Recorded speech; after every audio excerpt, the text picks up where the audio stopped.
Hello friends, we'll be understanding the concept of elasticity of demand now.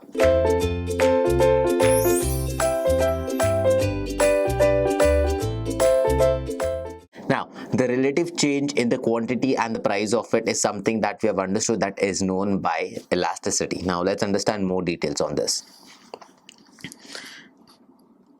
Now, this concept is about elasticity of demand. According to Marshall, the elasticity or responsiveness of demand in the market is greater as or small as the amount demanded increases much or little for its given fall in price diminishes much or little for a given price.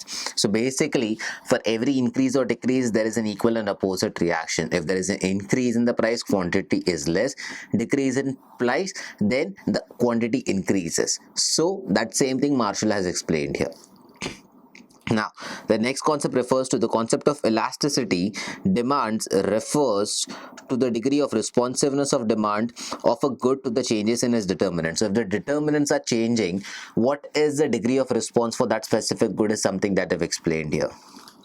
Elasticity of demand differs in case of different commodities. For the same commodity, elasticity of demand differs from person to person. Analysis of elasticity of demand is not limited to the price elasticity only. Income elasticity of demand or cross elasticity of demand is also important to understand. Now, elasticity of demand are mainly of three types. The first is price elasticity, second will be cross, and the third will be income elasticity.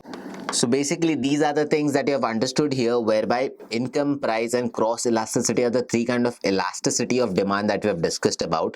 And how exactly we'll be understanding that, or rather, what are these three kind of elasticity, we'll be understanding in the next video, where we'll be discussing about each of these elasticity in depth. So this is what you need to understand when it comes to degree of changes, and the degree of responses depends on the determinants that are being changed here. So that is how the elasticity of demand is explained here in this concept. Thank you.